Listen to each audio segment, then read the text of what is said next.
So sa dalawa, ito ang pinakamagaling mga boss, 11 times winner. Okay, isipin mo saan nakikita ng manok na ganun. Ayan, napakagaling.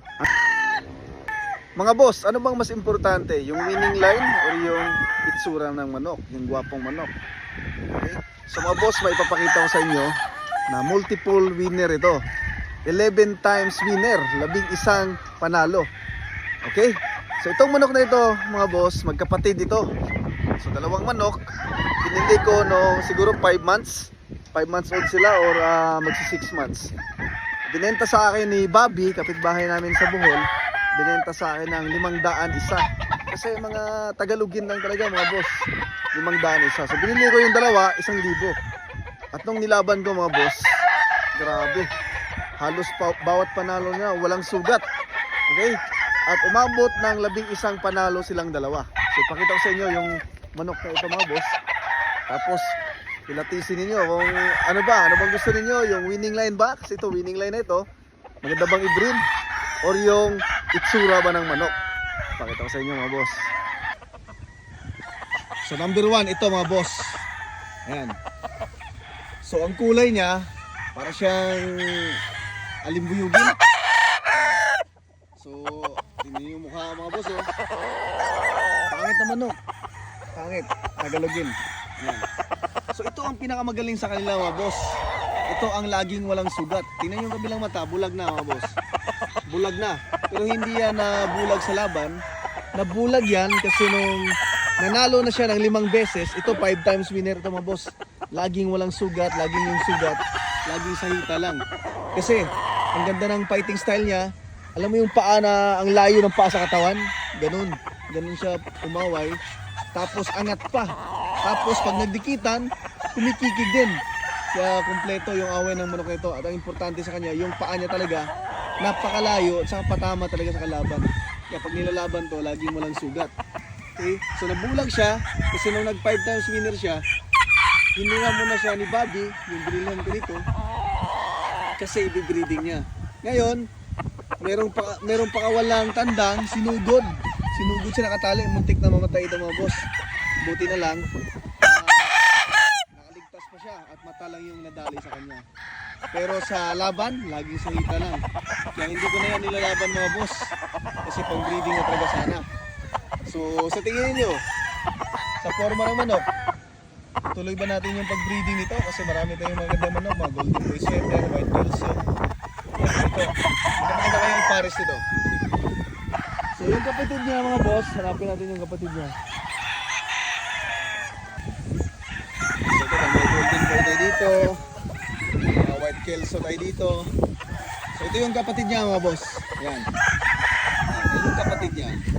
Kung titignan nyo yung kulay nila, halos parehas lang. Pero ito parang mayahin yung kulay nito. Yan.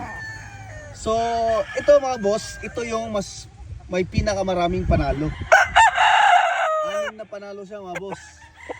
So umabot siya ng 6 kasi lumamang siya doon kasi nilaban ko pa ng nilaban to. Yun, hindi ko na kasi nilaban kasi mas kursunada ko yung away nun, yung galing nun. Kaya nanghihinayan ako, hindi ko na tinira. Ito, tinira ko pa ng isa, kaya naka-6 to. So ito mga boss, nagkaroon din siya ng mga sugat sa katawan. Di tulad ng isa, walang sugat talaga. Ito, nagkaroon siya ng sugat sa katawan. Pero sa isang laban niya lang, na napuruhan siya. Pero lahat na ng laban niya, puro na siya walang sugat, puro paa lang din. So yung fighting style niya mga boss, ganun din, ang layo ng paa sa katawan. Tapos, ang kagandahan nito mga boss, grabe, ano to, artista to sa ulutan. Bakit artista? Pinagkakaguluhan. Ang daming lumalapit sa kanya para ulutan. Kaya ang nangyayari mga boss, sa lahat ng laban niya, lagi siyang lamang. Kasi itong manok na to boss, medyo payatin siya, pero ang haba ng katawan niya. Payatin siya, kaya pag inuulot, magandang klaseng manok yung kalaban, pero maliit siya, mahaba siya, matangkad siya. Eh ang fighting style nito ay umaangat. Angat tapos binibigay yung paa. Kaya hindi talaga makalapit, puro paa ang tumatama. Hindi nakakaabot sa katawan yung kalaban. Yan. So ito mga boss, nabulag to. Bulag din to, parehas silang bulag. Pakita sa inyo ha, parehas silang bulag.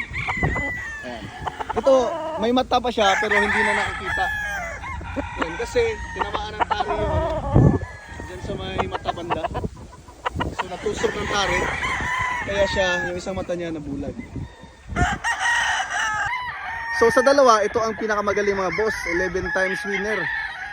Okay, isipin mo, saan tayo kikita ng manok na gano'n? Ayan, napakagaling. At ang gusto ko sa kanila, maganda yung katawan nila, maganda yung hita. Malalaki yung hita, siguro may halong asil ito, or mga basilan, parawakan. Pero magaling talaga itong manok na ito mga boss. Kaya kahit nandito na ako ngayon sa Cavite, marami kaming manok na magaganda. Ayan, marami kaming manok na magaganda, bibili kami sa mga breeder. Galing Bohol, inuwi ko pa talaga to, dinala ko pa dito itong manok ito kasi gusto kong palahian to. Pinalahian ko to sa Bohol, kaso yung bloodline ng inahin, halo-halo din, kaya maraming lumalabas na ang pangit talaga ng itsura.